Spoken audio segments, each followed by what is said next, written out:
대지도론 제17권 용수지음 후진 구자국 구마라지 판역 김성구 번역 김영준 개역 28 초품 중 선바라미를 풀이함 경 어지럽지 않고 맞들이지 않는 까닭의 선바라미를 구족한다. 논문 보살의 법은 모든 중생을 제도하는 것이 그 본분이거늘 무슨 까닭의 숲속에 한가히 앉았거나 산속에서 조용히 침묵을 지키면서 자기 한 몸만을 좋게 하고 중생들을 버리는가? 답. 보살이 몸은 비록 중생들과 멀리 떨어져 있으나 마음은 항상 버리지 않았나니 조용한 곳에서 선정을 구하는 진실한 지혜를 얻어 모든 중생을 제도하기 위해서이다. 비유하건대 약을 먹고 몸을 조섭하거나 잠시 집안일을 쉬었다가 기력이 회복되면 전과 같이 사업을 하는 것과 같이 보살이 정멸에 안주하는 것도 그와 같아서 선정의 힘으로 지혜의 약을 먹고 신통의 힘을 얻어 다시 중생들 속에 들어가서 부모처자가 되기도 하고 혹은 스승 어른이 되기도 하고 혹은 하늘 인간 나아가서는 축생이 되기까지 하면서 갖가지 말과 방편으로 그들을 깨우쳐 인도한다. 또한 보살이 보시, 지계, 인욕 등 이 세 가지를 행하면 이 세 가지를 복덕문이라 하나니 한량없는 세상에서 천왕이나 재석천왕이나 전륜성왕이나 연부제의 왕이 되어 중생들에게 칠보와 의복과 오정의 희망을 모두 보시하고 이 세상과 내생에 모두 구족하게 한다.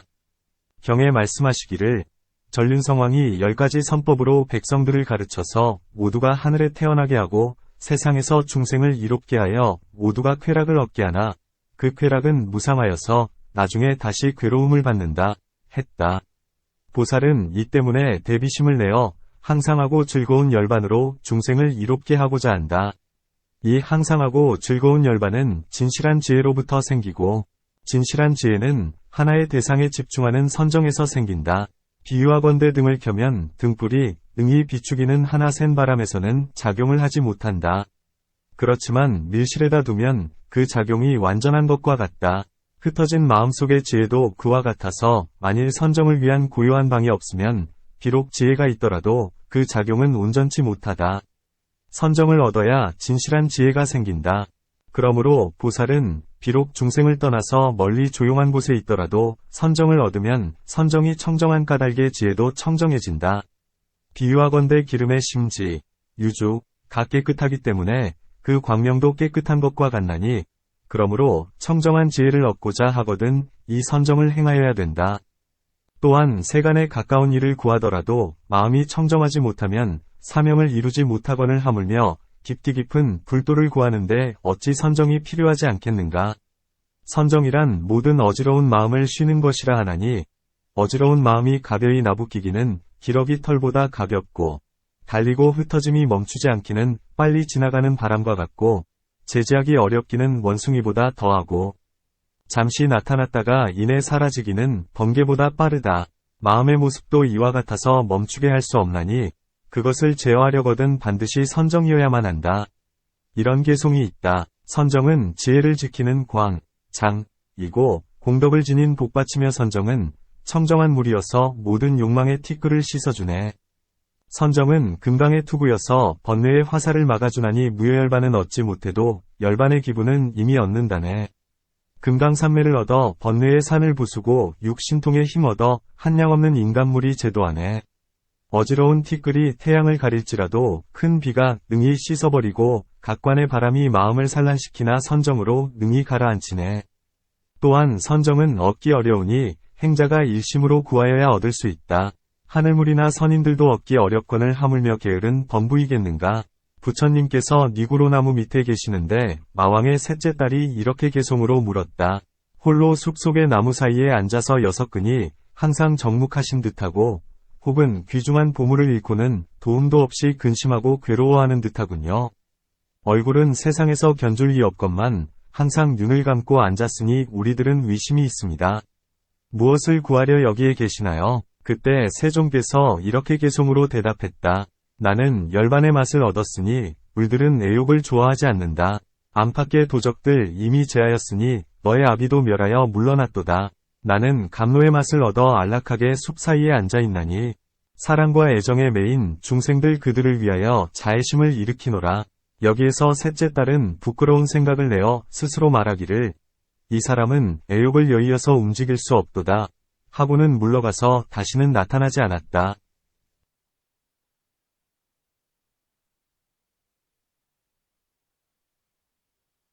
문. 어떤 방편을 행하여야 선정바라미를 얻는가?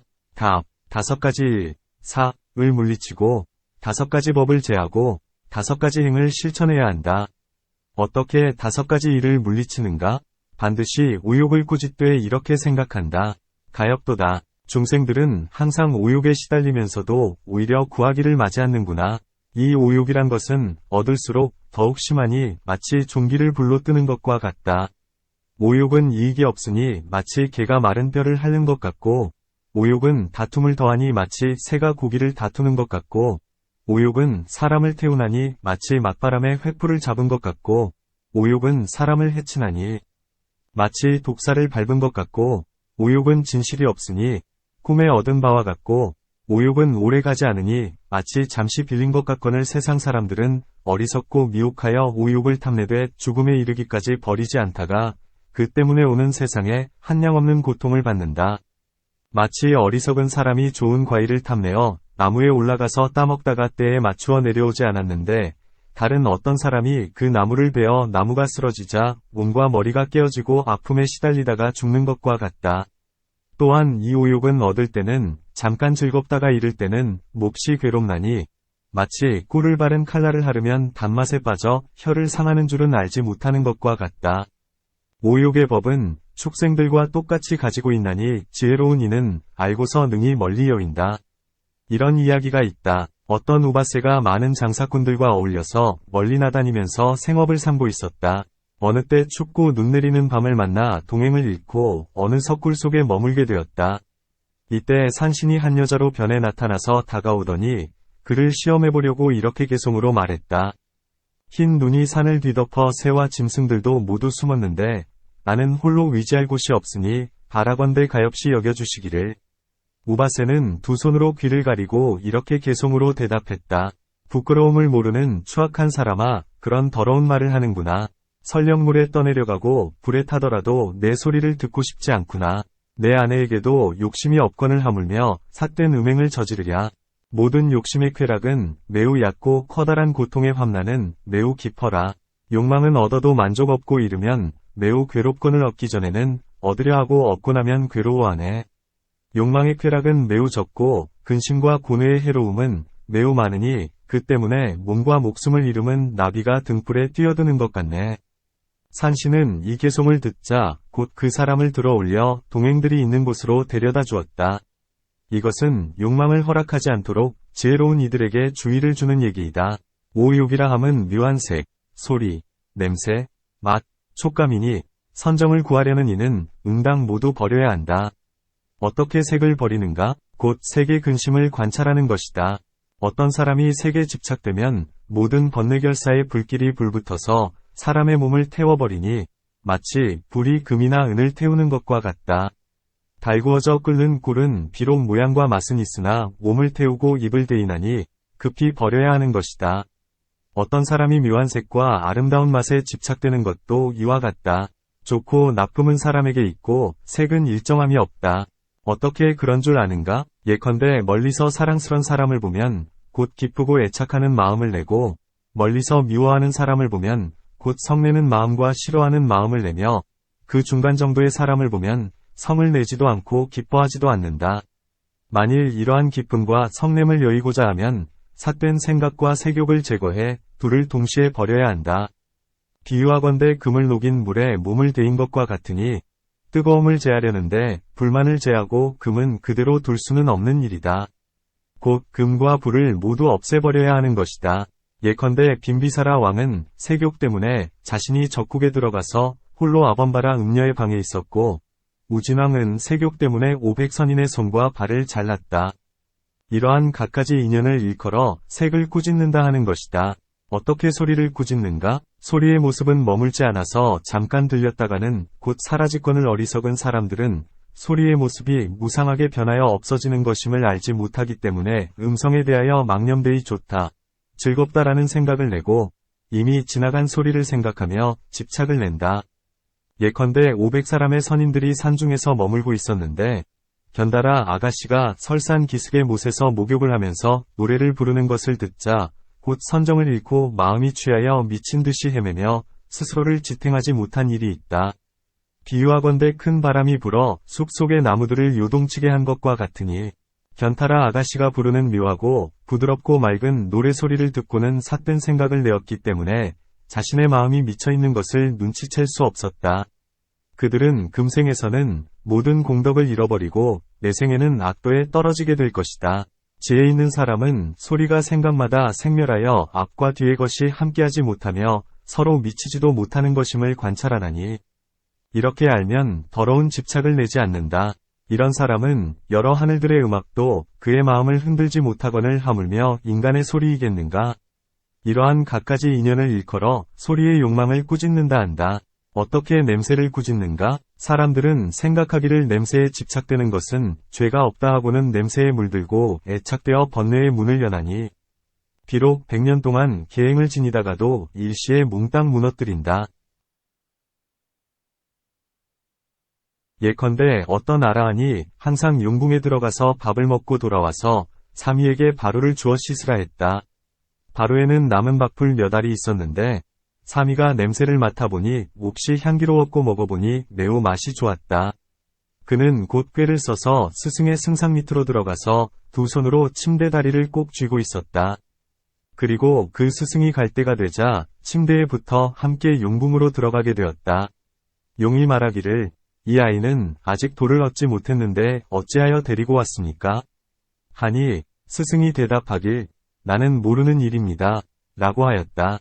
결국 사미는 밥을 얻어먹게 되었다.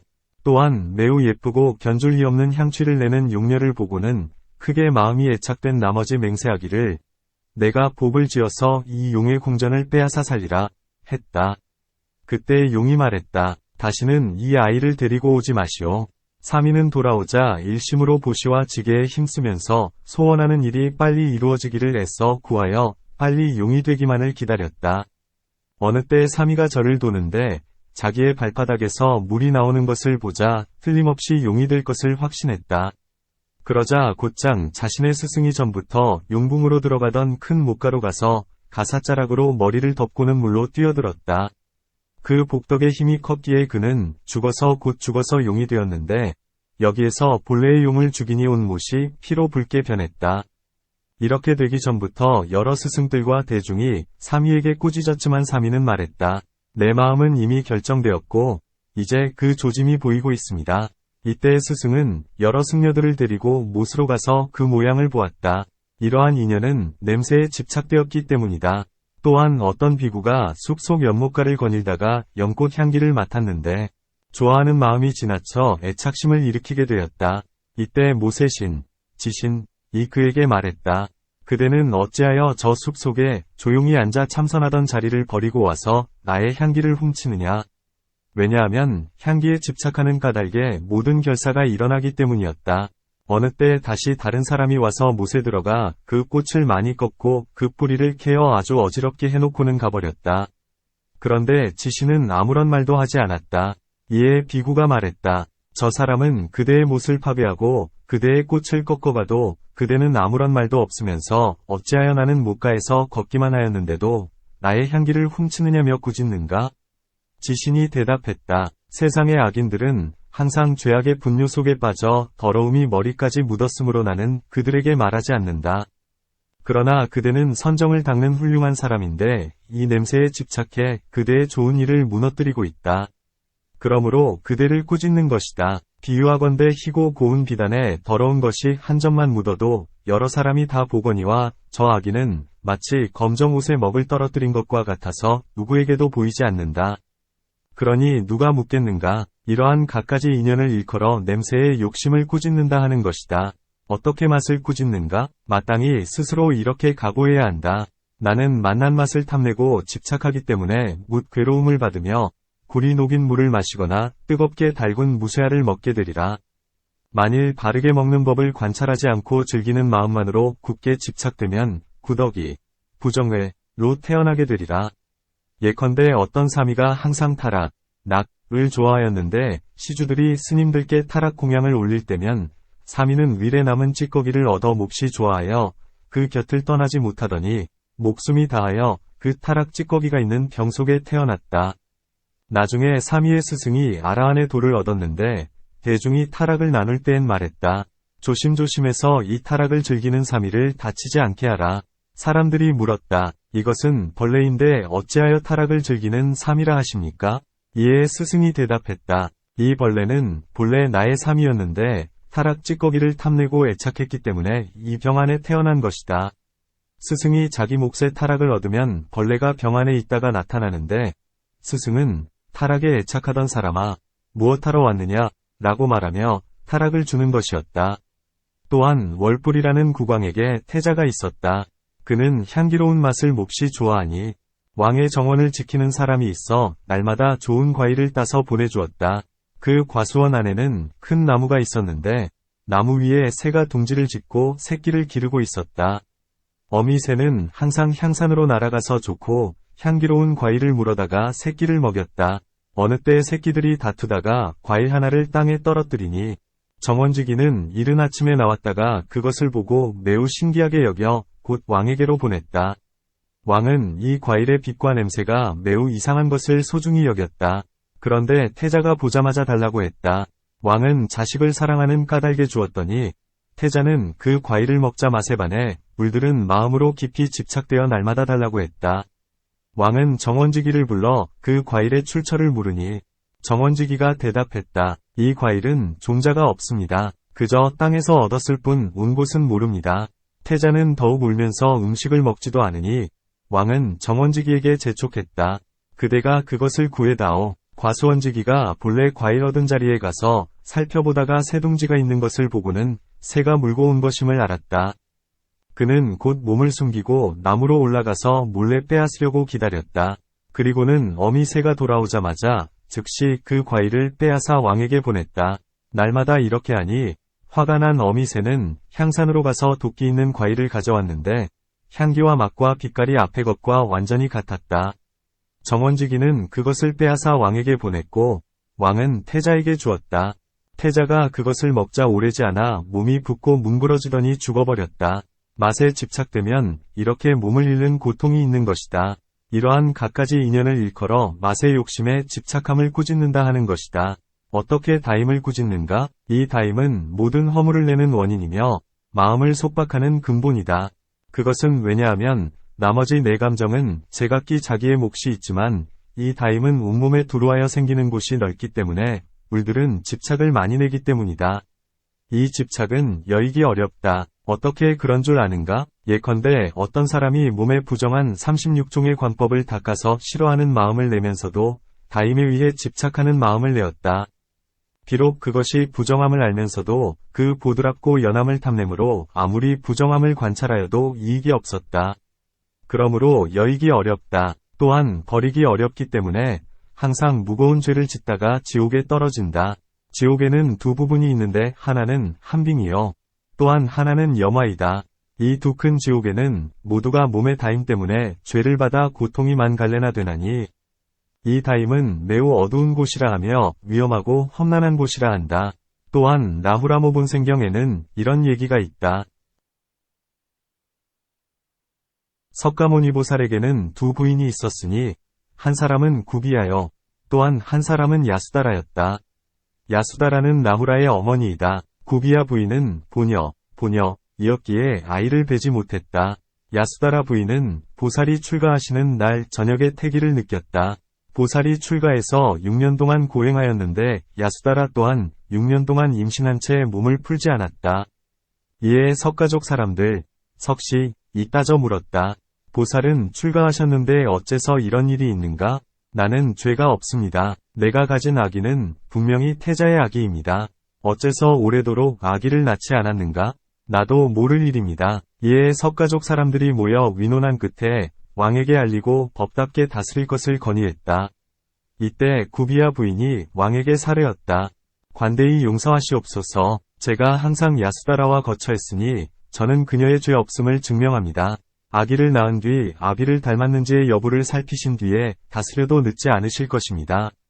그러자 왕도 관대히 미루어 두었다. 부처님께서 6년간의 고행을 마치시고 성불하시던 날 저녁에 라후라도 탄생했다. 왕은 그 아기가 아비를 닮은 것을 보자 사랑스럽게 여겨 모든 근심을 잊고 여러 신하들에게 말했다. 내 아들은 떠났지만 이제 그의 자식을 얻으니 아들이 곁에 있는 것과 다름이 없다. 야수다라 부인은 비록 벌은 면했으나 나쁜 소문이 온 나라에 퍼져 있었으므로 야수다라는 그 나쁜 소문을 불식시키고 싶었다.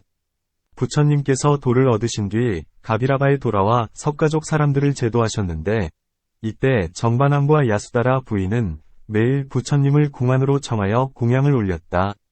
이때 야수다라 부인은 바로에다 아주 맛난 환희환을 담아 라후라에게 주면서 부처님께 갖다 드리라 했다.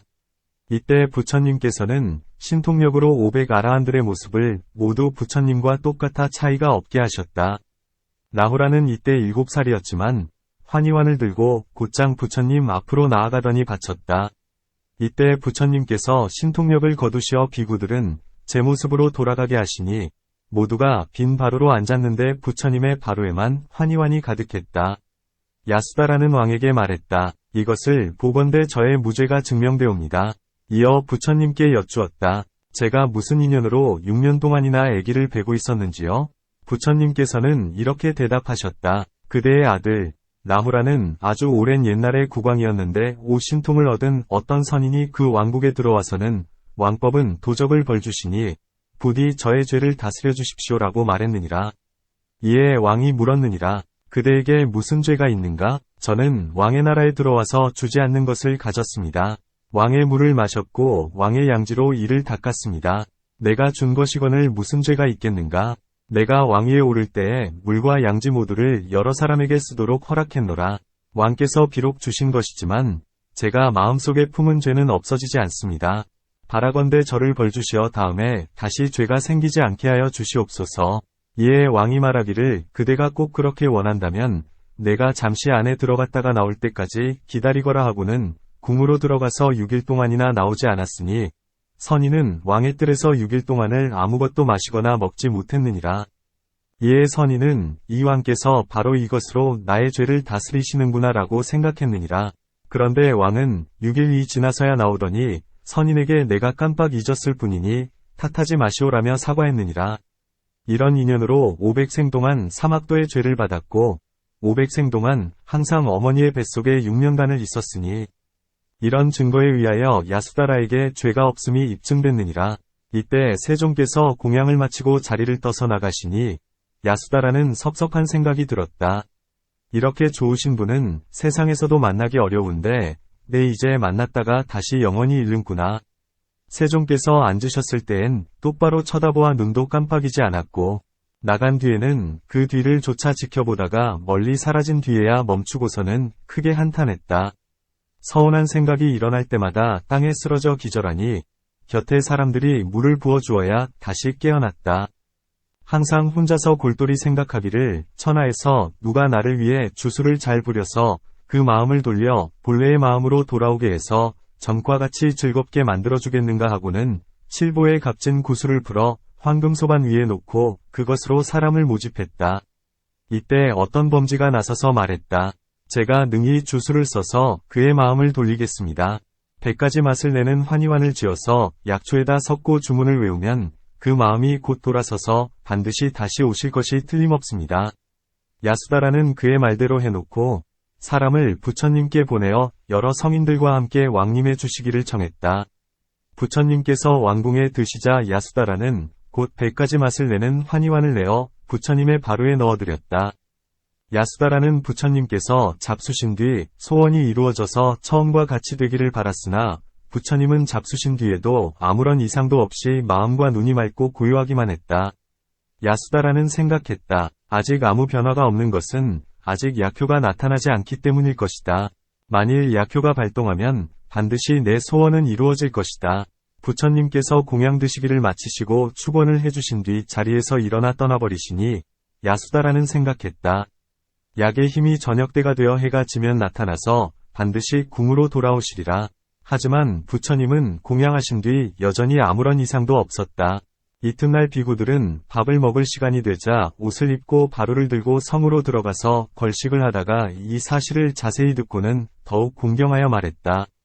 부처님의 힘은 한량이 없으시고 신통한 마음씨는 헤아릴 수도 없으니 말이나 생각으로 따질 수 없다. 야수다라의 약인 환희와는 그 힘이 매우 크건만 세종께서는 잡수시고도 몸과 마음에 아무런 이상이 없으시다. 비구들은 밥을 받아 가지고 성에서 나와 이 일을 자세히 부처님께 말씀드리니 부처님께서 비구들에게 말씀하셨다. 야수다라는 지금만 환희환으로 나를 흘리는 것이 아니다. 지난 세상에도 환희환으로 나를 홀린 적이 있느니라. 그때 세종께서는 비구들에게 다시 지난 생의 인연을 다음과 같이 들려주셨다.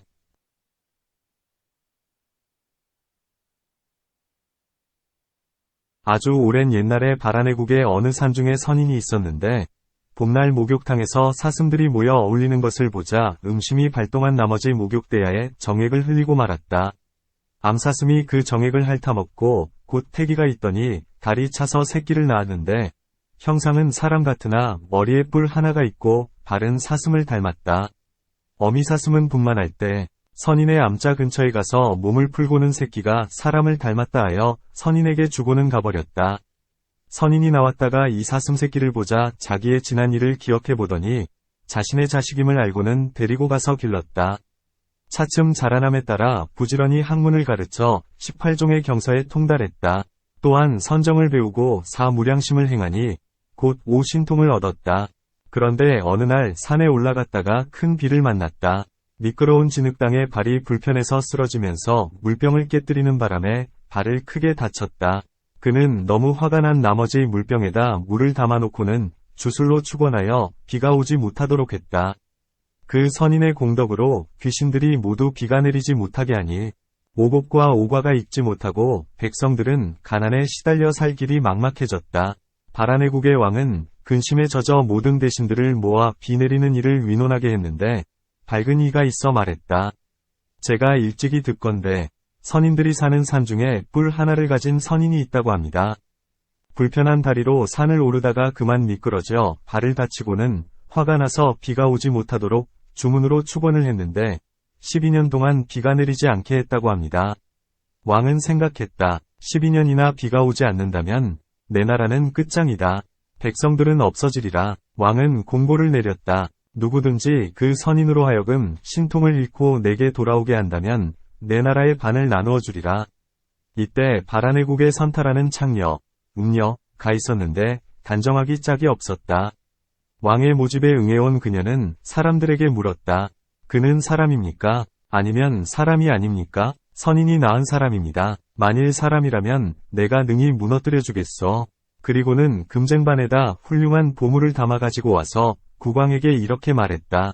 제가 그 선인의 목에 무등을 타고 오겠습니다. 음녀는 곧 500대의 수레를 구하여 500명의 미녀를 태우고 500대의 사슴수레에는 갖가지 환희환을 실었다. 환희환에는 갖가지 약초를 섞어 조합하고 다양한 과일 모양을 내도록 채색했으며 갖가지 큰 위력을 지닌 만난술을 색깔과 맛이 마치 물처럼 보이도록 만들어 놓았다. 그리고는 나무 껍질로 된 옷과 풀로 엮은 옷을 입고 숲 사이를 거닐면서 선인의 행색으로 선인의 암자 근처에다 초암 26을 짓고 살았다. 어느 날 외풀선인이 밖을 거닐다가 이것을 발견하자 여자들이 모두 나와서 맞이하며 아름다운 꽃과 좋은 향으로 선인에게 공양했다. 선인이 매우 기뻐하니 여자들은 모두 예쁜 말씨로 공경히 문안을 드렸다. 선인이 방으로 들어오자 훌륭한 평상에 앉게 하고는 만난술을 주니 맑은 물이라 여기고 환희환을 주니 좋은 과일로 여겼다. 그는 배불리 먹고 나서는 여자들에게 말했다. 나는 이 세상에 태어난 뒤 처음으로 이렇게 좋은 과일과 좋은 물을 먹어봤어. 여자들이 말했다. 우리들이 일심으로 착한 일을 행하였기 때문에 하늘이 우리의 소원을 들어주시어 이 좋은 과일과 좋은 물을 주신 것입니다. 선인이 다시 물었다. 어째서 피부가 그렇게도 풍만한가? 여자들이 대답했다. 우리들은 이 좋은 과일을 먹고 좋은 물을 마신 까닭에 이처럼 풍만해졌습니다. 여자들이 다시 선인에게 물었다. 당신께서는 어찌하여 이곳에서 살지 않습니까? 이에 선인은 대답했다. 왜 살지 못하겠느냐? 이 말에 여자들이 함께 목욕이라도 합시다. 라고 권하니 그는 곧 허락을 했다. 여자들의 보드라운 손길이 연하게 건드리자 마음이 흔들리더니 다시 여러 미녀들이 번갈아 문지르고 씻어주니 음심이 더욱 발동하여 급기야는 음행을 범하고 말았다. 그는 곧 신통을 잃었으며 하늘은 마침내 비를 내렸다. 선인과 여인들은 7일 7야에 걸쳐 함께 즐기며 먹고 마셨다. 7일 뒤 술과 과일이 다하였기에 산의 물과 나무의 과일로 대신하니 그 맛이 전과 같지 못했다. 전과 같은 것을 찾으니 여자는 대답하기를 다 떨어졌습니다. 지금 함께 가시면 여기서 멀지 않은 곳에서 얻으실 수는 있습니다. 하니 선인은 좋도록 하라 하고는 곧 따라 나섰다. 여자는 성이 이제 멀지 않음을 알자 문득 길바닥에 누우면서 말했다. 나는 힘이 다해 더 이상 갈 수가 없습니다. 선인이 말했다. 그대가 더 이상 갈 수 없다면 내 목을 타거라. 내가 그대를 목에 태우고 가리라. 음녀는 미리 전원을 왕에게 보내어 왕께서는 나의 지략을 구경해 보십시오. 라며 말해둔 터였다. 왕이 행차를 갖추고 나와 보고는 물었다. 어떻게 일이 되었느냐? 음녀가 말했다. 저의 방편의 힘으로 지금은 이렇게 되었지만 더 이상 할 수 있는 바가 없습니다. 성 안에 머물게 하면서 잘 공양하고 공경하며 5가지 욕망을 충족시켜 주십시오. 왕은 그를 대신으로 명했는데 성에 머무른 지 며칠 안 되어 몸이 더욱 여위고 수척해지면서 선정을 생각하면 즐겁고 이 세상의 욕망을 싫어했다. 왕이 선인에게 물었다. 그대는 어찌하여 즐거워하지 않고 몸만 점점 수척해지는가? 선인이 대답했다. 제가 비록 오욕락을 얻었으나 숲속의 고요한 곳을 항상 생각하여 선인들의 수행하는 곳이 마음에서 떠나지 않기 때문입니다. 왕은 생각했다. 내가 만일 강제로 그의 뜻을 어긴다면 뜻을 어겼기 때문에 괴로워하고 괴로움이 극에 달하면 죽을 것이다. 내 본래의 뜻은 가뭄을 제하려는 것이었는데 이제 이미 이루었거늘 다시 무슨 이유로 그의 뜻을 억지로 빼앗으랴. 그리고는 곧 그를 놓아주니 그는 산으로 돌아와 다시 정진하여 오래지 않아 다시 오신통을 얻었다. 부처님께서 비구들에게 말씀하셨다. 웹불선이는 바로 나의 전생이요. 음녀는 야수다라이니라. 그때에도 환희환으로 나를 홀렸는데 내가 미혹을 끊지 못했었기에 홀림을 당했다. 지금 또한 환희환으로 홀리려 하나 안 될 것이다. 이것으로 미루어 보건대 곱고 부드러운 촉감은 능히 선인들의 마음까지도 요동시키거늘 하물며 어리석은 범부이겠는가. 이러한 갖가지 인연을 일컬어 보드라운 촉감의 욕망을 꾸짖는다 한다. 이와 같이 우욕을 꾸짖는 것은 5개를 제거하는 것이다. 또한 탐욕에 끌리는 사람은 도에서 매우 멀어지나니 그것은 왜냐하면 탐욕은 갖가지 형태로서 살고 있는 자리를 어지럽히기 때문이다. 만일 마음이 탐욕에 집착되면 도에 가까워질 수가 없다. 탐욕의 가리움을 제하는 게 송으로 이런 것이 있다. 도에 들어와 부끄러움하는 이 바로 들고 중생을 복되게 할 것이거늘 어찌하여 욕망의 티끌에 끌려서 5가지 감정에 빠져드는가. 투구 쓰고 무기를 들고서도 적을 보고 도망해가면 이런 겁쟁이는 세상 사람들이 비웃으리. 비구로서 걸사가 되어 머리를 깎고 가사를 입고도 5감정에 끌리는 이 비웃음 받는 것도 이와 같네. 호기한 사람이 좋은 옷 입고 몸단장하고 걸식 다니어 사람들 비웃음 받음도 이와 같아라. 비구가 좋은 장식 버리고 겉모양 헐어서 마음 거두되 도리어 욕망, 쾌락 구애 찾다가 비웃음 사는 것도 이와 같아라. 이미 오욕을 버리고 다시는 돌아보지 않아야 하거늘 어찌하여 도리어 얻으려 하는가. 바보가 토하고는 다시 먹는 것 같네. 이렇게 탐욕에 빠진 사람은 본래의 서원을 관할 줄 모르고 좋고 나쁨도 알지 못하여 목마른 애욕에 미치듯 취하여 부끄러움 알아야 할 존귀한 모든 법 마치 헌신짝같이 버리어 어짓고 지혜로운 이 멀리 여의고 어리석고 둔한 무리 애착에 따르네. 모든 욕망이란 구할 때 괴롭고 얻은 뒤엔 두려움이 많으며 이를 때엔 뜨거운 번뇌를 품으니 언제나 즐거울 날이 없네. 모든 욕망의 걱정이 이러하니 어찌하여야 버릴 수 있으랴. 선정의 즐거움을 얻어야 속임을 당하지 않으리. 욕망은 집착되기 끝이 없나니 어찌하여야 죄에 없애리오. 만일 부정관을 얻으면 그 마음 저절로 없어지리라. 욕망에 집착되고서 깨닫지 못하면 어떻게 그 마음을 깨달으리오. 늙음과 아름과 죽음을 관하여야 4가지 깊은 못을 벗어나리라. 모든 욕망 버리기 어렵나니 어찌하여야 멀리 여위랴. 만일에 착한 법을 좋아한다면 그 욕망 저절로 쉬어지리라. 모든 욕망 벗어나기 어렵나니 어찌하여야 풀려나리오.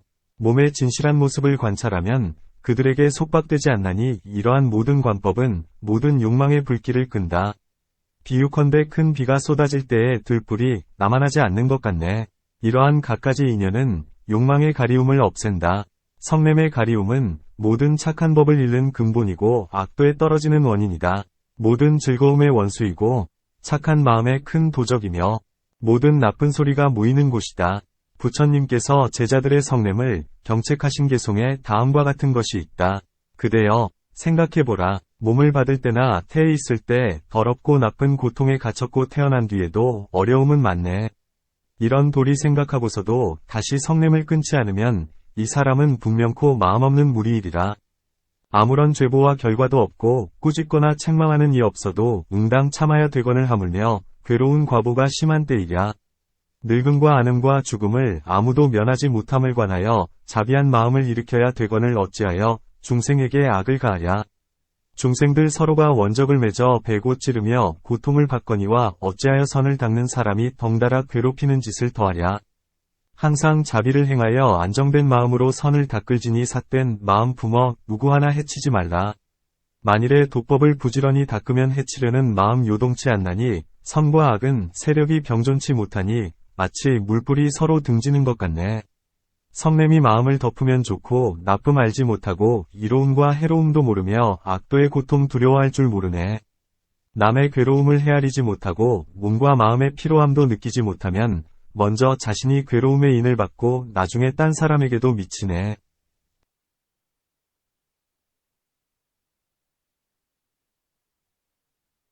성냄을 멸하고자 하거든 인자한 마음을 생각하면서 홀로 밝고 한가롭게 있으면 사태는 쉬어지고 인연도 멸하리. 노, 병, 살을 두려워하면 9가지 성냄이 제거되나니 이렇게 인자함을 생각하면 성냄의 독을 멸할 수 있으리. 이러한 갖가지 인연으로 성냄의 가리움을 제거한다. 수면의 가리움이란 능히 금세의 3가지 일, 즉 용락, 일악, 복덕을 깨뜨리며 능히 금세와 후세의 완전한 즐거움을 깨뜨려서 죽은 이와 다름이 없으되 겨우 숨만 남은 것 같다. 어떤 보살이 다음의 개송으로 잠을 즐기는 제자를 꾸짖었다. 그대는 일어나라. 역겨운 몸을 안고 누워있지 말라. 갖가지 부정하게 모인 것을 사람이라 부를 뿐이다. 마치 중법에 걸린 것 같고 화살이 몸에 박힌 것 같아서 모든 고통이 모여드는데 어찌 잠을 잘 수 있으랴. 모든 세간에는 죽음의 불길이 치솟나니 너는 벗어나기를 구할 것이오늘 어찌 잠을 잘 수 있으랴. 어떤 사람이 결박되어 죽음의 땅으로 가는 것 같아서 재앙이 곧 이르거늘 어찌 잠을 잘 수 있으랴. 도적을 묶어 제거하지 않는 한 재앙은 완전히 없어지지 않듯 독사들과 한방에서 잠을 자는 듯하고 또는 전쟁터에서 칼날을 맞대고 선 것 같거니 그런데 어찌하여 잠을 잘 수 있으랴. 잠, 면, 은 큰 어두움이어서 아무것도 안 보이나니 날마다 침노하여 사람의 밝음을 빼앗는다. 잠이 마음에 덮이면 보이는 것이 없나니 이렇게 큰 허물이 있거늘 어찌 잠을 잘 수 있으랴. 이러한 갖가지 인연으로 수면의 가리움을 제한다. 들뜸과 후회, 도회, 위 가리움에 관하여 말하자면 들뜸, 도이라는 것은 출가인의 마음을 깨뜨린다.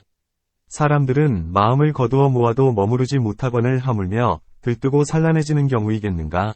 들뜨고 산란한 사람은 마치 곱비 없는 취한 코끼리 같고 코를 잘린 낙타와 같아서 제지할 수가 없다. 이런 개송이 있다. 그대 이미 머리 깎고 물들인 옷 입었으며 가루를 손에 들고 걸식을 다니거늘 어찌하여 장난삼아 들뜨는 법에 집착하는가. 법의 이익은 없어지고 세간의 즐거움 잃게 되리라. 뉘우침이란 큰 죄를 범한 사람이 항상 두려워하는 생각을 품는 것 같으니 뉘우침의 화살이 마음에 스며들면 뽑을 수 없다. 이런 개송이 있다. 하지 말아야 할 일을 하고 할 일을 하지 않으면 뉘우침의 불길에 태워져서 후세에는 악도에 떨어지네. 사람이 죄를 뉘우치면 뉘우친 뒤에는 놓아버리라. 그러면 마음이 안락하리니 두고두고 생각하지 말지니라. 두 종류의 뉘우침이 있나니 하지 않았거나 이미 한 것이나 이런 뉘우침이 마음에 걸리면 이는 어리석은 사람의 모습이네.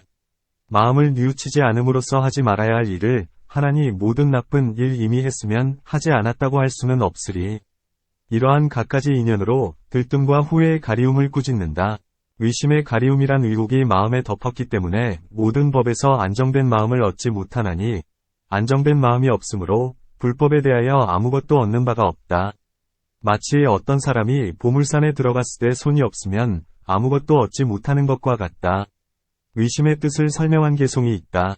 어떤 사람이 험준한 길에서 의심하면 가지 못하듯 모든 법의 실상을 배움에도 의심하면 그 허물 이와 같도다. 의심 때문에 모든 법의 실상을 부지런히 구하지 못하나니 이 의혹은 어리석음에서 생긴 것 죄악 가운데서도 가장 나쁘다네. 착한 법과 착하지 못한 법, 생사와 열반 사이에 반드시 진실로 참되게 있는 법, 그에 대해 의혹을 내지 말지니라. 그대들, 의심하는 마음을 내면 죽음의 옥졸에게 결박되리니 마치 사자가 사슴을 덮치듯 벗어나 풀려나기 어려우리라. 세상을 사노라면 의혹이 있겠지만 묘하고 선한 법을 따라가거라. 마치 갈림길에서 망설이는 이가 이롭고 좋은 쪽을 따라가듯이 이러한 갖가지 인연 때문에 의혹의 가리움을 버려야 한다. 이 5개를 버리면 마치 빚을 진 이가 빚에서 벗어나듯이 중환자가 쾌차하듯이 굶주리는 지역을 벗어나 풍요한 나라를 만나듯이 옥에서 풀려나듯이 흉한 도적들 틈에서 벗어나 편안하고 근심 없게 되듯 하리라. 수행자도 그와 같아서 5개를 제거하면 그 마음이 편안하고 청정하고 즐거우리라.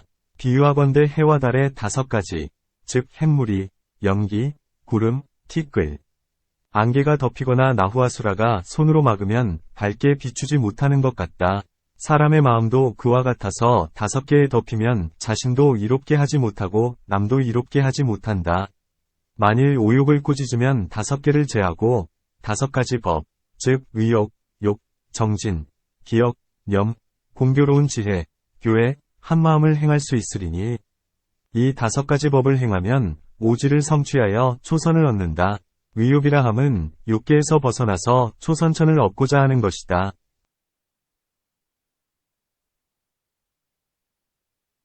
정진이라 함은 집을 떠나 궤를 지니며 초저녁부터 새벽까지 전일하게 정진하여 게으르지 않으며 절제 있게 먹고 마음을 거두는 것이다. 기업이라 함은 초선천의 즐거움을 기억하되 욕계는 더럽고 미친 듯 어리둥절하고 미천하며 초선천은 존중하고 귀한 줄을 아는 것이다. 공교로운 지혜라 함은 욕계의 즐거움과 초선천의 즐거움을 관찰하고 헤아려서 가볍고 무거움과 없고 이름을 아는 것이다. 한마음이라 함은 마음을 항상 대상 가운데 메어두어 나뉘거나 흩어지지 않게 하는 것이다. 또한 초선천을 오로지 구하여 욕락을 버려야 하나니 비유하건대 원수 때문에 괴로워하는 이가 항상 그 생각을 없애버리고자 한다면 곧 원수의 해를 당하지 않는 것 같다. 부처님께서 욕락에 집착된 바라문에게 이렇게 말씀하셨다. 나는 본래 욕락을 관찰했다. 욕락은 두려움, 근심, 괴로움의 인연이며 욕락은 즐거움은 적고 괴로움은 많다. 욕락이란 악마의 그물에 걸린 것 같아 벗어나기 어렵다. 욕락은 모든 즐거움을 태우고 말리는 것이 마치 숲의 사방에서 불이 일어나는 것과 같다. 욕락은 불구덩이에 떨어진 것 같아서 매우 두렵고 독사에게 쫓기는 것 같고 원수가 칼을 품은 것 같고 나찰과 같고 나쁜 독약이 입에 든 것 같고 굴이 녹인 물을 삼킨 것 같고 세 갈래 개울에 미친 코끼리 같고 크고 깊은 구덩이에 빠진 것 같고 사자가 앞을 막은 것 같고 마가러가 입을 연 것 같으니 모든 욕락이 이와 같아서 매우 두렵느니라. 집착된 욕락은 사람들을 번거롭고 괴롭게 만든다. 욕락에 집착된 사람은 마치 옥에 갇힌 죄수와도 같다. 또한 우리 안의 사슴과 같고 그물에 걸린 새와 같고 낚시를 삼킨 고기와 같고 이리에게 붙잡힌 개와 같고 세멧대 속의 참새와 같고 들돼지를 만난 뱀과 같고 고양이들 속에 갇힌 쥐와 같고 벼랑 끝에 선 소경 같고 뜨거운 기름에 빠진 파리와 같고 싸움터에 선 병든 이와 같고 서지 못하는 이가 불을 만난 것 같고 끓는 소금강에 뛰어든 사람과도 같다.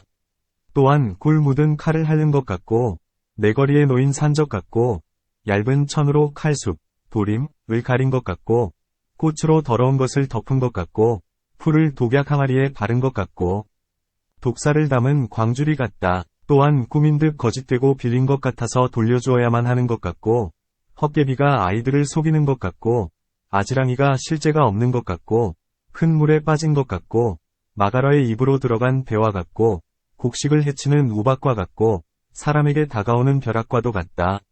모든 욕락이 그와 같아서 거짓되고 실다움이 없다. 견고함도 굳음도 없으며 즐거움은 적고 괴로움이 많다.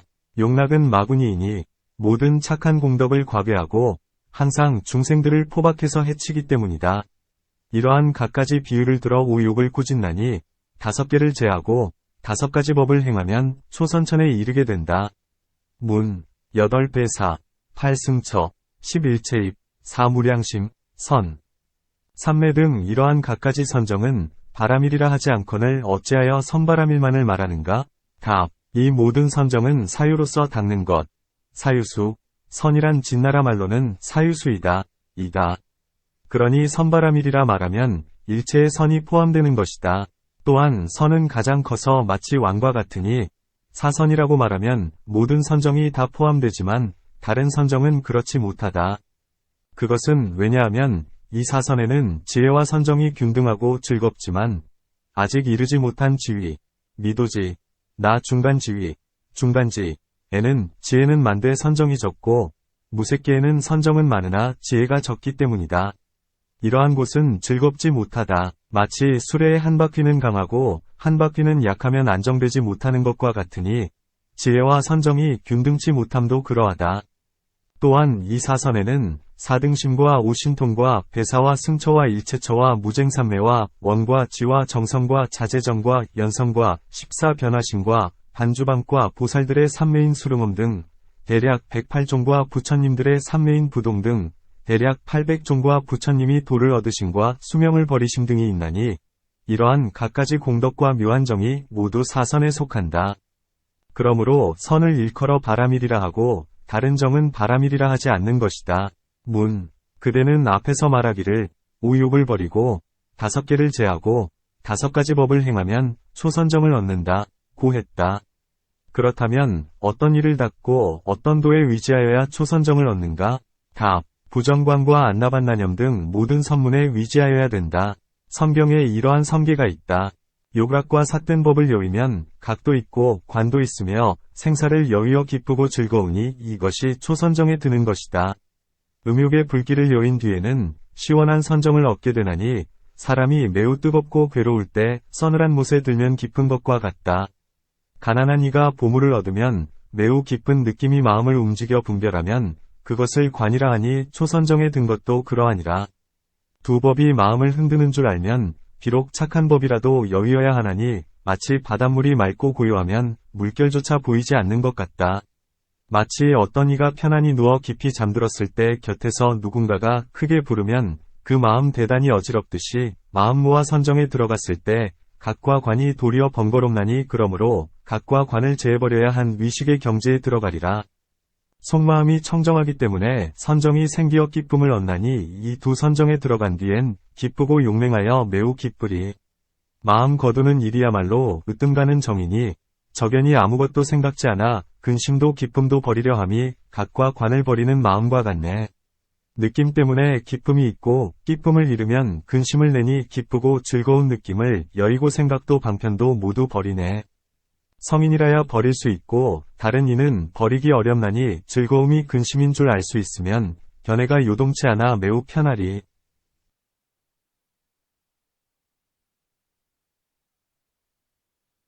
근심과 기쁨은 이미 제했고 괴로움과 즐거움도 이제 끊어서 생각을 끄는 청청한 마음은 제4선에 들어가리라. 제3선 속의 즐거움은 덧없이 움직이기에 괴로우니 욕계 가운데 근심을 끊고 초선과 이선에서 기쁨을 제하네. 그러므로 불세종께서도 제4선에 대해 말씀하셨으니 먼저는 근심과 기쁨을 끊고 지금은 괴로움과 즐거움을 제한다네. 또한 계율을 청정하게 지키면서 외딴 곳에 혼자 한가히 살며 모든 감관을 거두고 초저녁부터 새벽까지 부지런히 사유하여 밖의 즐거움을 버리고 선으로서 스스로 즐거워하며 모든 욕망과 착하지 못한 법을 여의고 가라앉고 집중된 마음, 미도지에 위지하여 초선정을 얻는다. 초선은 아비담에서 이렇게 말한다. 초선에는 4종류가 있으니 첫째는 맛, 미, 이 상응함이요. 둘째는 정이요. 셋째는 무루요. 넷째는 초선에 속하는 과보로서 얻어지는 오중이다. 여기에서 수행자는 맑은 무루, 정무루에 들어간다. 2선, 3선, 4선 역시 그와 같다. 부처님께서 말씀하시기를 만일 비구가 모든 욕망과 악과 착하지 못한 법을 여위면 각과 관이 있으며 생을 여위어 기쁘고 즐거운 경지인 초선에 들어간다 하셨다. 모든 욕망이라 함은 애착하는 대상인 색등 우욕이니 생각하고 분별해서 욕망을 꾸짖는 법은 앞에서 말한 바와 같다. 악하고 착하지 못한 법이라 함은 탐욕 등 5개이다. 이러한 안팎의 2가지를 여의기 때문에 초선을 얻게 되는데 초선의 모습은 각과 관이 있고 유가교관, 기쁨과 즐거움이 있는 집중된 마음, 일심이다. 각과 관이 있다고 함은 초선 가운데서 이전에는 얻지 못했던 착한 법의 공덕을 얻는 까닭에 마음이 크게 놀라 깨닫는 것을 말한다. 마음은 항상 욕망의 불길에 태워지다가 초선을 얻을 때는 마치 서늘한 못에 들어간 것 같고 또한 가난한 사람이 갑자기 보배광을 얻은 것과도 같다. 곧 수행자는 욕계의 허물과 죄를 사유하고 분별한 뒤에 초선의 이익과 공덕이 매우 많은 줄을 알고는 마음이 크게 기뻐하나니 이것을 일컬어 각과 관이 있다고 하는 것이다. 문. 각과 관은 한 법인가? 2법인가? 답. 2법이다. 거친 마음으로 처음 생각하는 것을 각이라 하고 세밀한 마음으로 분별하는 것을 관이라 한다. 비유하건대 종을 쳤을 때 처음에 소리가 큰 것은 각이요. 나중에 소리가 가늘어지는 것은 관이라 할 수 있다. 문. 아비담에서는 말하기를 욕계로부터 초선에 이르기까지 한마음에 각과 관이 있어 상응한다 하였는데 지금은 어찌하여 말하기를 거친 마음으로 처음 생각하는 것은 각이요. 세밀한 마음으로 분별하는 것은 관이다 하는가? 답. 2법이 한마음에 있기는 하지만 2모습이 함께하지는 않는다. 각이 있을 때는 관이 분명치 않고 관이 있을 때는 각이 분명치 않다. 마치 해가 떴을 때 무별이 나타나지 않는 것과 같으니 일체의 심과 마음에 속하는 법이 때에 따라 이름을 달리하게 되는 것도 그러하다. 부처님께서도 말씀하시기를 만일 한 법을 끊는다면 나는 그대가 안하함을 얻게 됨을 보증하노라 하셨다. 한 법이라 함은 곧 간탐이거니와 실제에는 오화분결을 다 끊어야 안하함을 얻는다 해야 할 것이언을 어찌하여 한 법만 끊으면 된다 고 말씀하셨겠는가? 곧 이 사람은 간탐에 치우침이 많아서 다른 번뇌가 모두 따라서 생겨났기 때문이다. 그러므로 간탐이 끊어지면 다른 번뇌도 끊어진다 하신 것이다. 각과 관이 때에 따라 이름을 지을 수 있는 것도 이와 같다. 수행자는 이 각과 관이 비록 좋은 법인 줄은 아나 집중된 마음, 정심을 어지럽히기에 마음에서 그것을 여의기를 원한다. 때문에 이 각과 관을 꾸짖어 생각하기를 각과 관이 선심을 요동시킨다 하는 것이다. 비유하건대 맑은 물에 파도가 치면 비치지 못하는 것 같으며 또한 몹시 피로한 사람이 쉴 틈을 얻어 자려 하는데 곁에 사람이 부르면 갖가지로 어지러워지는 것 같으니 마음을 거두어 속으로 안정시키는데 각과 관이 흔들어 어지럽히는 것도 이와 같다. 이러한 갖가지 인연으로 각과 관을 꾸짖어 각과 관이 멸하면 내적으로 청정해지고 마음을 한 곳에 메어두어 각도 없고 관도 없으며 집중, 정에서 생겨나는 기쁨이 있는 경지인 제2선에 들어간다. 이 선을 얻은 뒤엔 이 선에서 일찍이 얻어보지 못했던 비할 바 없는 기쁨과 즐거움을 얻는다. 각과 관이 멸한다고 함은 각과 관의 허물을 아는 까닭에 멸한다는 것이다. 내적으로 청정해진다고 했는데 곧 깊은 선정에 들어가서 초선의 각과 관을 버림으로써 얻는 이익이 매우 중하며 잃는 바가 매우 적고 얻는 바가 많고 큼을 믿어서 마음을 한 대상에 메어두기 때문에 안으로 청정해지는 것이다. 수행자가 기쁨의 허물을 관찰함도 각과 관의 경우와 같다. 기쁨이 있는 곳을 따라 기쁨도 많고 근심도 많다. 왜냐하면 마치 가난한 사람이 보물을 얻어 기쁨이 한 양이 없다가 하루아침에 잃어버리면 그 근심 또한 깊은 것 같으니 기쁨은 곧 근심으로 바뀌기 때문이다. 그러므로 이 기쁨을 버려야 하니 따라서 생각을 버리는 지혜, 사념지를 행하여 이번에는 몸의 즐거움, 신학을 받는 것이다. 이 즐거움은 성인만이 얻을 수 있고 버릴 수도 있나니 전이란 마음을 즐거운 곳에 두어 제3선에 들어간다. 버린다 함은 기뻐하는 마음을 버리고는 다시 후회하지 않는 것이요. 지혜라 함은 이미 3선의 즐거움을 얻고는 그 즐거움에 대하여 근심을 내지 않는 것이요. 몸의 즐거움을 받는다 함은 이 3선의 즐거움을 온몸으로 모두 받는 것이요. 성인이라야 능히 얻고 능히 버린다 함은 이 즐거움이 세간에서 으뜸가는 것이어서 능히 집착하는 마음을 내게 하므로 범부로서는 버리는 이가 적다는 것이다. 그렇기 때문에 부처님께서는 말씀하시기를 자비를 행하는 과보는 변정지 가운데 제일이니라 고 하신 것이다. 수행자는 즐거움의 허물을 관찰하기를 기쁨의 허물을 관찰하듯이 한다. 마음이 요동치 않는 곳이 제일인 줄 아나니 만일 움직이는 곳이 있다면 이는 괴로움이 있는 것이다.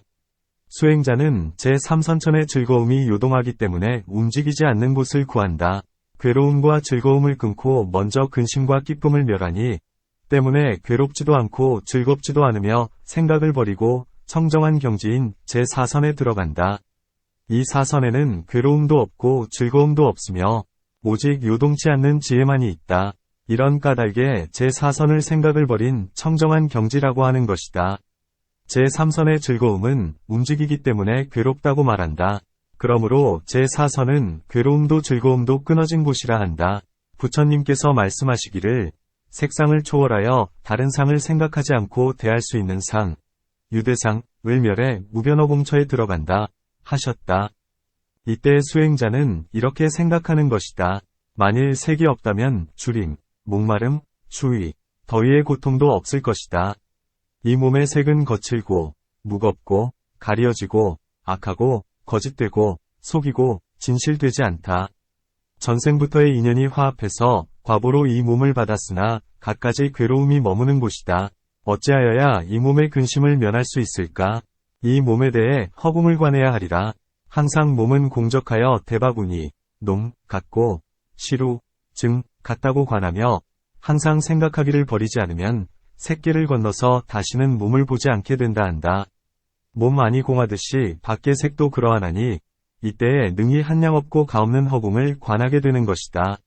이 관을 얻으면 괴로움도 즐거움도 없어서 그 마음이 더욱 늘어나나니 마치 새가 병 속에 갇혔다가 병이 깨지면서 벗어나는 것과 같다. 이것을 공처정이라 한다.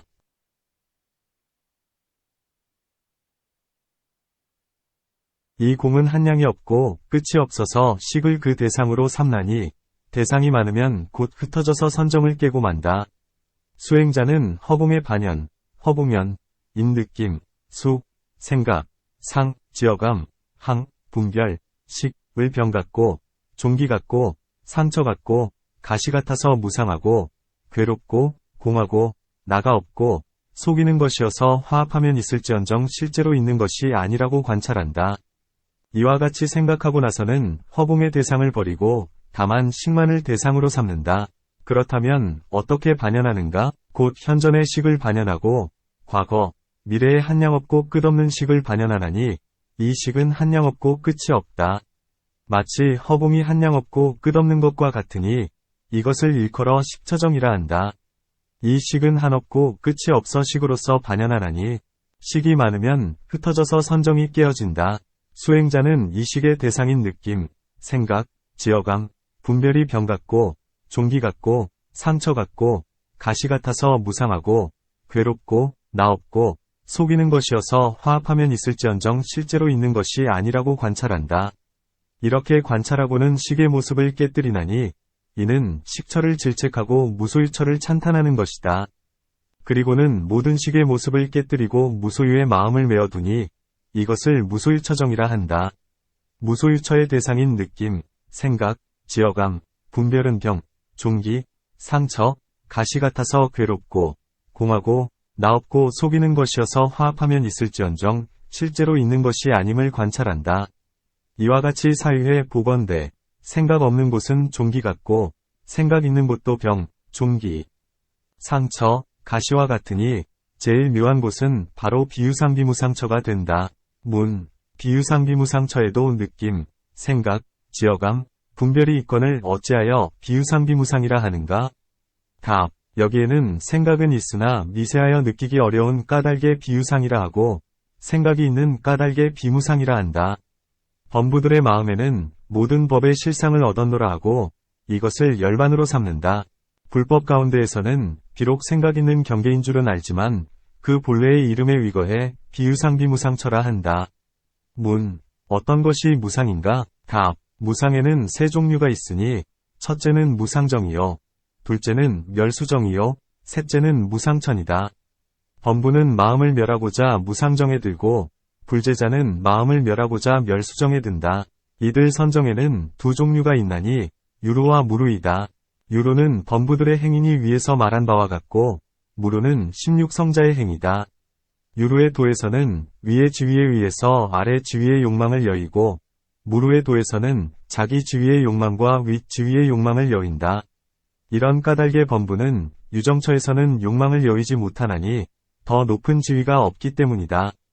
불제자가 욕계의 욕망과 욕계의 번뇌를 여의고자 한다면 9가지를 상, 중, 하로 끊는 것을 사유한다. 곧 상상, 상중, 상하, 중상, 중중, 중하, 하상, 하중, 하하이다.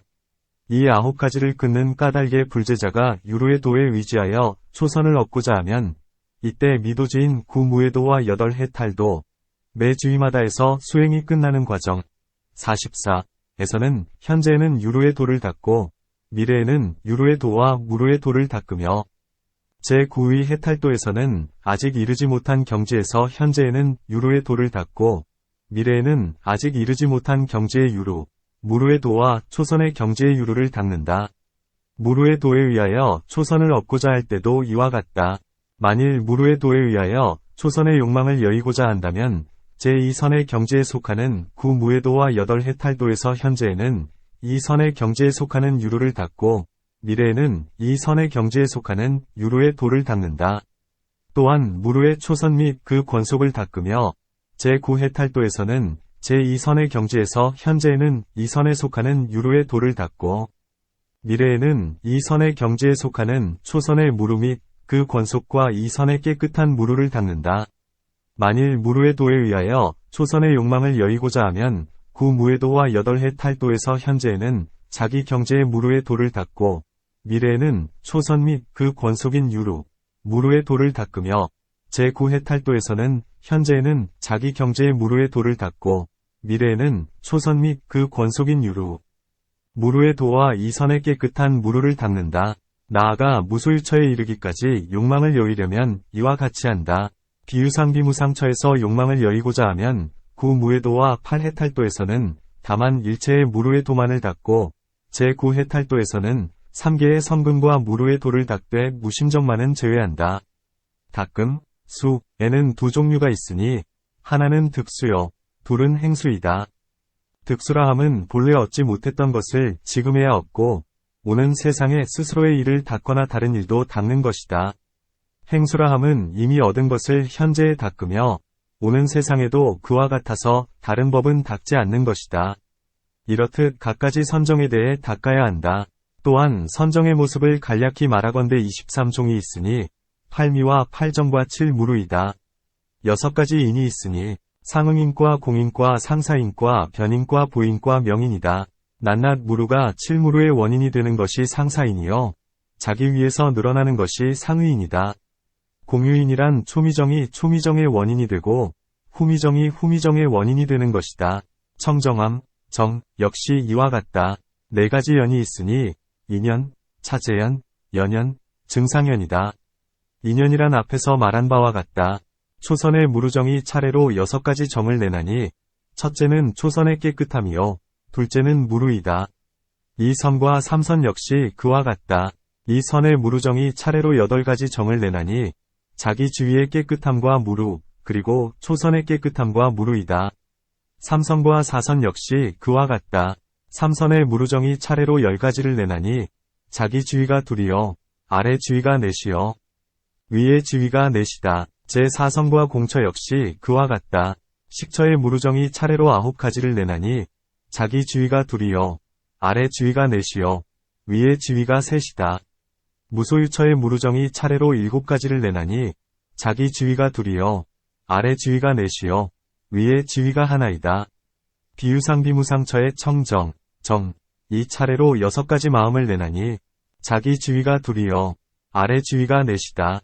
다른 모든 청정한 지위, 정지 역시 이와 같다. 또한 모두가 자기 주위의 맛, 자지미, 과초선의 맛, 초선미을 더하게 하나니 차례대로 2가지 맛은 깨끗하며 비상비비상처의 맛에 이르기까지도 그와 같다.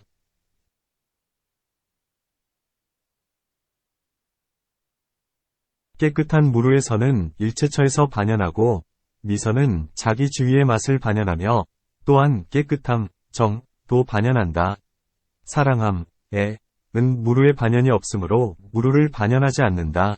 깨끗함은 무루의 근본이기 때문이다. 무색정은 아래 주위의 유루를 만연하지 않는다. 명인과 증상연은 일체에 통한다. 사무량심, 세배사, 팔승처, 팔일체처는 모두 욕계를 반연한다. 오신통은 욕계와 색계를 반연하고 나머지는 제각기 대상으로 사물발을 반연하며 멸수상정은 반연하는 곳이 없다. 일체의 사선에는 연선이 있나니 무루로서 유루를 연마하기 때문이다. 사선을 얻어 마음이 자제한 이는 능히 무루의 제4선으로 유루의 제4선을 연마한다. 그런 뒤에 제3, 제2, 제1선에서도 모두 자기 주위의 무루로 자기 주위의 유루를 연마한다. 문, 어찌하여 연선이라 하는가? 답, 모든 성인들은 무루의 선정을 좋아하고 유루는 좋아하지 않는다. 욕망을 여일 때에는 유루가 청정해지나니 좋아하지 않아도 저절로 얻어진다. 이제 그 찌꺼기를 제거하기 위한 까닭의 무루로서 연마하는 것이다. 비유하건대 금을 연마하여 그 찌꺼기를 버리는 것 같이 무루로서 유루를 연마하는 것도 그와 같아서 무루선으로부터 일어나서 깨끗한 선으로 들어간다. 이렇게 자주자주 거듭하는 것을 연선이라 한다. 또한 모든 선 가운데는 정선이 있다. 왜냐하면 정선, 정에는 두 종류의 아라한이 있기 때문이다. 곧 괴법과 불괴법이다. 불괴법의 아라한은 일체의 깊은 선정에서 자제를 얻어서 능히 정선을 일으키나니 이 정선을 얻으면 능히 수를 부로 바꾸고 불을 수로 바꾼다. 또한 원지, 사변, 무쟁삼매가 있다. 원지라 함은 삼세의 일을 알기를 원하고 그 원하는 바에 따라 아는 것이다. 이 원지는 두 곳에 속하나니 욕계와 제4선이다. 사변이라 했는데 법변과 사변은 두 곳에 속하니 욕계와 초선이요. 나머지 두 변은 구지에 속하니 욕계 사선과 사무색정이다. 무쟁삼매라 함은 다른 이 마음의 다툼이 일지 않게 하는 것으로서 다섯 곳에 속하니 욕계와 사선이다. 문, 모든 선정을 얻고서도 다시 다른 법이 있는가? 답, 미정이 생길 때에도 얻고 물러날 때에도 얻는다. 청정한 선정이 생길 때에 얻고 욕망을 여일 때에 얻으며 무루로 욕망을 여일 때에 얻고 물러날 때에 얻는다. 아홉 경제의 무루정과 사선과 삼무색정에서 아직 초지에 이르지 못한 선의 중간에서도 능히 번뇌, 결사를 끊는다. 아직 이르지 못한 선의 중간에서 감관과 서로 응하는 경계를 벌인다. 만일 어떤 사람이 선을 성취하면 아래 주위의 변화심도 성취된다. 이는 초선의 경우와 같다. 성취하는 데는 두 가지 변화심이 있다. 첫째는 초선이요. 둘째는 욕계, 이 선의 세 종류, 삼선의 네 종류, 사선의 다섯 종류이다. 이 선과 삼선과 사선에서 듣고 보고 감촉하고자 할 때는 모두 범세의 의식, 범세식을 사용하나니 의식이 멸할 때엔 그친다. 사무량에, 오신통, 여덟배사, 팔승처, 11체입, 구차재정, 구상, 십상, 삼삼매 삼해탈문, 삼무룩은, 37품 등 이 같은 공덕들은 모두가 선바람일에서 생기나니 여기에서 더 자세히 설명해야 한다. 문, 선바람일이라 말해야 하거늘 어찌하여 선이라고만 하는가? 답, 선은 바람일의 근본이니 이 선을 얻은 뒤에 관찰하기를 중생들은 내적으로 마음속에는 갖가지 선정의 묘한 즐거움이 있건만 구할 줄 모르고 도리어 바깥 법에 부정하고 괴로운 가운데에서 쾌락을 찾는다 하며 연민한다. 이렇게 관찰하고는 크게 가엾이 여기는 마음을 내어 드넓은 서원을 세우되 중생들로 하여금 모두가 선정의 내적인 즐거움을 얻고 부정한 쾌락을 여의게 하리라 한다. 이 선정의 즐거움에 의지해서 이어서 불도의 즐거움을 얻게 한다. 이때의 선정이 선바람일이라는 이름을 얻는 것이다. 또한 이 선정에서는 맛을 받아들이지 않고 가품을 구하지 않으며 과보를 따라 태어나지도 않고 오직 마음을 길들이기 위한 까닭의 선에 들어가서 지혜의 방편으로 다시 욕계에 태어나 모든 중생을 제도하나니 이때의 선을 바람일이라 하는 것이다. 또한 보살이 깊은 선정에 들면 모든 하늘이나 인간이 그의 마음이 위지하고 반연하는 대상을 알 수가 없으니 보고 듣고 지각하는 법 가운데에서 마음이 요동치 않는다. 비마라일경에서 사리불에게 연차하는 법을 설명하면서 몸에 위지하지 않고 마음에 위지하지 않으며 삼계에도 위지하지 않는다. 삼계 안에서 신심을 얻지 않으니 이것이 연좌이다 고 말한 것과 같다. 또한 어떤 사람이 선정의 쾌락이 인천의 쾌락보다 수승하다는 말을 듣고는 곧 욕망의 쾌락을 버리고 선정을 구한다면 이는 스스로의 쾌락과 이익을 구하는 것이니 기특한 것이 못된다. 보살은 그렇지 않아서 다만 중생을 위하여 자비심으로 저들을 정화시키고자 하니 중생을 버리지 않는 것이 보살의 선이다. 선정 가운데에서는 모두 크게 가엾이 여기는 마음을 일으키는 것이다. 선에는 지극히 묘한 내적인 즐거움이 있건만 중생들은 이것을 버리고서 밖의 쾌락을 구한다. 비유하건대 큰 부자인 소경이 많은 재물을 가지고 있건만 알지도 보지도 못한 채 구걸을 다니는 것과도 같다. 지혜로운 이는 그가 묘한 물건을 가지고 있으면서도 알지도 보지도 못하여 구걸을 다니는 것을 가엾이 여긴다. 중생들도 그와 같아서 마음속에 원래부터 갖가지 선정의 쾌락이 일어나고 있음을 알지 못한 채 도리어 밖의 쾌락을 구한다. 또한 보살은 모든 법의 실상을 알기 때문에 선정에 들면 마음이 안온해져서 맛에 집착되지 않는다. 하지만 외도들은 비록 선정에 들더라도 마음이 편안치 않나니 모든 법의 실상을 알지 못하기 때문에 선의 맛, 선미에 집착하는 것이다. 문, 아라함과 벽지불도 모두 맛에 집착되지 않거늘 어찌하여 선바라미를 얻지 못하는가? 답, 아라함과 벽지불은 맛에 집착되지는 않으나 크게 가엾이 여기는 마음이 없으므로 선바라밀이라 하지 못한다. 또한 그들은 모든 선을 다 행하지 못하지만 보살은 모든 선을 다 행한다. 거칠음과 미세함, 큼과 작음, 깊음과 얕음, 안의 대상과 밖의 대상 등 모두를 다 행하나니 이런 까닭의 보살의 마음, 심중, 은 선바라밀이라 하거니와 다른 사람의 것은 선이라고만 한다. 또한 외도나 성문이나 보살이 모두 선정을 얻는다. 하지만 외도의 선에는 세 가지 우환, 환이 있으니 맛에 집착되거나 삿된 소견에 빠지거나 교만해지는 것이다. 성문의 선은 자비심이 얇아서 모든 법에 대해 날카로운 지혜로 모든 법의 실상을 꿰뚫어 통달치 못하고 홀로 자기 몸만을 좋게 하여 불종자를 끊는다. 하지만 보살의 선에는 이러한 일이 없으니 일체의 부처님들의 법을 모으려는 까닭에 모든 선 가운데에서 중생을 잊지 않고 나아가서는 곤충에 이르기까지 항상 자애로운 마음으로 대한다. 예컨대 석가모니불은 본래 낙의선인이었는데 이름이 상살이었다. 항상 제4선을 행해 들고 나는 호흡을 끊고 한 나무 밑에 앉아서 우뚝 움직이지 않고 있으니 새들이 이와 같은 일을 보고는 나무로 여겨 곧 상투 속에 알을 낳았다. 이 보살은 선정에서 깨어나자 머리에 새알이 있음을 알고는 생각했다. 내가 만일 일어나서 움직이면 반드시 어미 새가 오지 않을 것이요. 어미 새가 오지 않으면 새알은 죽고 말 것이다. 그리고는 곧 다시 선에 들어갔으니 그로부터 알이 부화하고 자라나 날아가게 되자 선에서 일어났다. 또한 보살을 제외한 다른 사람은 욕계의 마음에서 차례차례 설정에 들지 못하거니와 보살은 선바라미를 행하여 욕계의 마음에서 차례차례 선정에 들어간다. 왜냐하면 보살은 세세의 모든 공덕을 닦아 결사의 마음이 얇아지고 마음이 부드러워졌기 때문이다.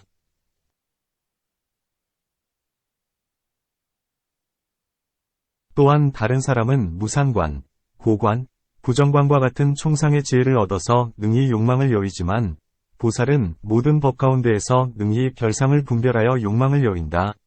예컨대 500명의 선인들은 날아가다가 견타라 아가씨의 노랫소리를 듣자 마음이 집착되고 도취되어 모두가 신통을 잃고 일시에 땅에 떨어졌다. 성문들은 긴나라왕인 돈윤마 검은고를 키고 노래를 부르며 모든 법의 실상으로서 부처님을 찬탄함을 들었다. 이때 수미상과 나무들이 모두 진동하였고 대가섭 등의 대제자들은 모두 자리에 편안히 앉아있지 못했다. 여기에서 천수보살이 대가섭에게 물었다. 그대는 나이도 가장 많고 두타행도 으뜸인데 어찌하여 스스로 마음을 조절해 편히 있지 못하는가? 대가섭이 대답했다. 나는 인간이나 하늘의 모든 욕망에는 마음이 끌리지 않으나 이는 보살의 한량없는 공덕으로 나타나는 소리이며 또한 지혜에서 변화되어 나온 소리인 까닭에 참을 수가 없습니다. 마치 8방향에서 바람이 불어와도 수미산을 움직일 수는 없지만 겁이 다할 때 비람풍이 불어오면 수미산은 마치 썩은 풀같이 흔들리는 것과도 같은 것이다. 이런 까닭에 알 수 있으니 보살은 일체법 가운데 별상으로 관찰하여 모든 욕망을 여의지만 다른 사람들은 단지 선이란 이름만 얻었을 뿐 바람일은 얻지 못하는 것이다.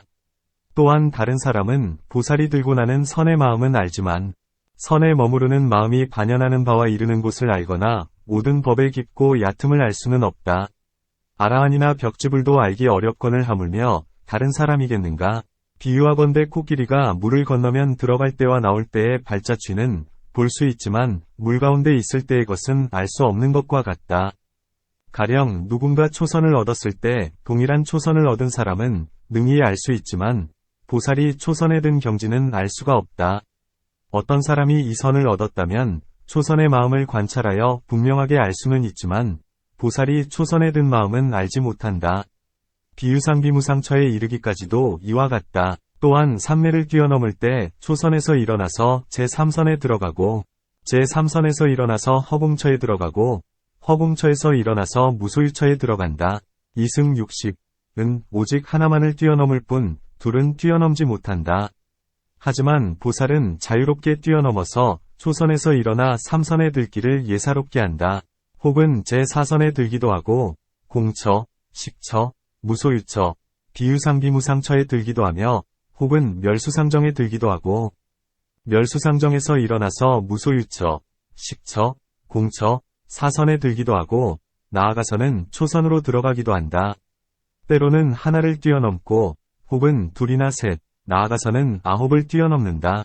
성문은 두 지위를 뛰어넘지 못한다. 왜냐하면 지혜, 공덕, 선정의 힘이 얇기 때문이다. 비유하건대 두 종류의 사자와 같다. 곧 백사자와 황사자가 있으니 황사자도 잘 뛰어넘지만 백사자에 미치지는 못한다. 이러한 갖가지 인연에 의해 선바라미를 분별한다.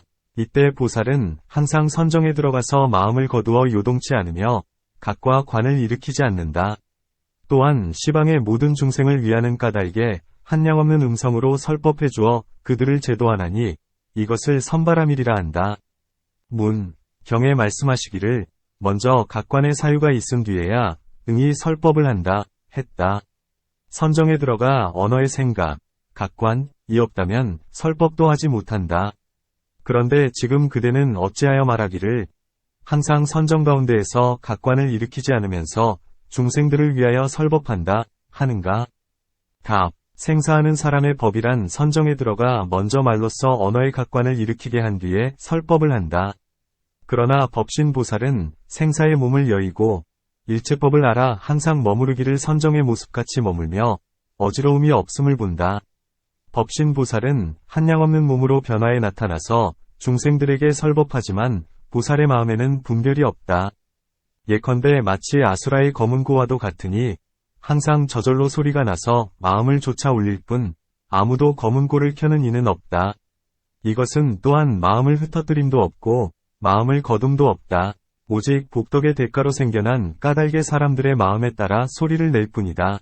법신보살도 그와 같아서 분별이 없고 마음을 흩어뜨림도 없고 법을 설한다는 모습도 없다. 이는 한량없는 복덕과 선정, 지혜의 인연 때문이다. 이 법신보살은 갖가지 법음을 그 응함을 조차 알맞게 표현해낸다. 인색하고 탐욕스런 자는 주로 보시의 소리를 듣고 개를 파한 자, 성내는 자, 게으른 자, 어지러운 자, 어리석은 자는 제각기 지계, 인욕, 정진, 선정, 지혜의 말씀으로 듣는다. 이런 법음을 듣고는 제각기 사유해 차츰 삼승으로서 해탈을 얻게 되는 것이다. 또한 보살은 일체법의 어지러움과 안정된 모습이 모두가 둘 아닌 모습, 불이상으로 관찰하지만 다른 사람들은 어지러움을 제하고서 안정을 구하려 한다. 왜냐하면 어지러운 법에 대하여는 성냄의 생각을 일으키고 안정된 법에 대하여는 애착하는 생각을 내기 때문이다. 예컨대 울타라가 선인은 오신통을 얻고서 날마다 왕궁으로 날아가서 음식을 먹었다. 이때 왕의 대부인이 그 나라의 국법에 따라 선인의 발을 잡고 절을 하였는데 부인의 손이 닿자마자 신통을 잃었다. 왕에게 말과 수레를 달라고 하여 거마를 타고 나와 본래 살던 곳으로 돌아와서는 숲속으로 들어가서 다시 오 신통을 구하는데 일심으로 전일하게 애를 썼다. 곧 신통이 얻어지려는 무렵에 새가 나무 위에서 급하게 울어 그의 생각을 어지럽히니 그는 나무를 버리고 다시 물가로 갔다. 그러나 그곳에는 물고기들이 싸워 물을 흔드는 소리가 들렸다. 그는 선정을 구해도 얻을 수 없게 되자 성을 내었다. 새와 물고기를 모두 죽여버릴 테다. 그 사람은 얼마 뒤에 사유에서 정을 얻으니 비유상비무상처에 태어났는데 거기에서 수명이 다한 뒤 아래 세상에 태어나자 날아다니는 살기 되어 물고기와 새를 다 죽여 한량없는 죄를 짓고는 사막도에 떨어졌다. 이것이 선정의 집착의 마음을 일으킨 인연이다. 이는 외도의 경우이고 불제자의 예도 있다. 예컨대 어떤 비구가 사선을 얻었을 때 증상만을 내어 4가지도, 사도를 얻었다고 여겼다. 곧 초선정을 얻고는 수다원을 얻었다 하고 제2선을 얻고는 사다함을 얻었다 하고 제3선을 얻고는 아나함을 얻었다 하고 제4선을 얻고는 아라한을 얻었다 하였는데 이를 믿고 멈추어 더 정진하지 않았다. 목숨이 다하려 할 때 사선 세계의 중음상이 앞에 나타나는 것을 보자 문득 열반이란 없는 것인데 부처님은 나를 속였다라며 삿된 소견을 일으켰다. 이렇게 삿된 생각을 일으킨 까닭에 사선의 중음상마저 사라지고 다시 아비지옥 67위 중음상이 나타나더니 숨이 끊어져 아비지옥에 태어났다. 비구들이 부처님께 여쭈었다. 아무개 비구는 아련야에서 죽었는데 어디에 가서 태어났는지요? 부처님께서 말씀하셨다. 그 사람은 아비지옥에 태어났느니라. 비구들이 깜짝 놀라 다시 여쭈었다. 그 사람은 좌선하고 계행을 지키고 했는데도 그러한지요? 부처님께서 대답하셨다. 이 사람은 증상만 때문에 사선을 얻자 사도를 얻었다 여겼느니라. 때문에 목숨이 마치려 할 때 사선천의 중음상을 보고는 문득 삿된 소견을 내어 생각하기를 열반은 없는 것이 분명하다. 나는 아라한인데도 이제 다시 태어나야 되다니 부처님은 거짓말쟁이다 하였느니라. 이때 곧 아비지옥의 중음상이 보이더니 목숨을 마치자 곧 아비지옥에 태어났느니라. 그때 부처님께서 개송으로 말씀해 주셨다. 많이 듣고 계지니고 선정 닦아도 무루의 법을 깨닫지 못하면 아무리 그런 공덕이 있어도 이 일은 믿을 것 되지 못하네. 이 비구는 이러한 악도의 고통을 받게 되었다. 그러므로 어지러운 모습을 취하면 성냄 등의 번뇌를 일으키게 되고 선정의 모습을 취하면 역시 집착을 내게 된다. 그러므로 보살은 어지러운 모습도 탐내지 말고 선정의 모습도 탐내지 말아야 하나니 어지러움과 선정은 한 모습이기 때문이다. 이것을 선바람일이라 한다. 초선의 모습이란 욕망을 여의고 가리움을 제하며 마음을 한 곳에 모으는 것이다. 이 보살은 날카로운 감관과 지혜로 관찰하기 때문에 5개에 대해 버릴 바도 없고 선정의 모습에 취할 바도 없나니 곧 모든 법의 모습이 공하기 때문이다. 어찌하여 5개에 대해 버릴 바가 없는가? 곧 탐욕의 가리움이란 안에도 밖에도 중간에도 있는 것이 아니기 때문이다. 그것은 왜냐하면 만일 안에 법이 있는 것이라면 밖의 것을 기다려서 생긴 것이 아니요 밖에 법이 있는 것이라면 나에게 아무런 근심이 되지 않을 것이요 두 중간에 있는 것이라면 둘 사이는 일정한 장소, 처가 없기 때문이다. 또한 전생으로부터 오는 것도 아니다. 왜냐하면 일체법은 오지 않기 때문이다. 예컨대 어린아이에게는 욕심이 없는 것과 같다. 만일 전생부터 있는 것이라면 어리다 해도 욕심이 있어야 한다. 그러므로 전생으로부터 전해오는 것이 아님을 알 수 있다. 다시 뒷세상으로 흘러가는 것도 아니고 여러 곳에서 모여온 것도 아니면 항상 저절로 있는 것도 아니다. 몸의 한 부분에만 있는 것도 아니면 온몸에 두루에 있는 것도 아니면 오진에서 오는 것도 아니면 오정에서 나오는 것도 아니니 생긴 근원이 없고 사라져가는 곳이 없다. 또한 이 탐욕은 먼저 생겼다거나 나중에 생겼다거나 동시에 생겼다고 한다면 옳지 못하다. 그것은 왜냐하면 만일 먼저 생겼다가 나중에야 탐욕이 있는 것이라면 지금의 여기에는 탐욕이 생하지 않아야 하나니 아직 탐욕이 있는 것이 아니기 때문이다. 만일 나중에 생이 있고 먼저부터 탐욕이 있다고 한다면 곧 생이 일어난 곳은 없게 된다. 만일 동시에 생기는 것이라면 생긴 것과 생기는 곳이 모두 없으리니 생긴 것과 생기는 곳은 분별이 없기 때문이다. 또한 이 탐욕과 탐내는 이는 같지도 다르지도 않다. 왜냐하면 탐욕을 떠나서는 탐내는 이를 얻을 수 없고 탐내는 이를 떠나서는 탐욕을 얻을 수 없기 때문이다. 이것은 다만 화합된 인연에 따라 생겼나니 화합된 인연으로 생긴 법은 곧 자성이 공한 법이다. 이리하여 탐욕과 탐내는 이는 다르다 할 수 없다. 만일 같다고 한다면 탐욕과 탐내는 이는 곧 분별이 없어야 한다. 이러한 갖가지 연연에 의하여 탐욕은 생길 수 없다. 만일 생기지 않는 법이라면 그 법은 멸함도 없다. 나지도 않고 멸하지도 않는 까닭에 선정도 어지러움도 없다.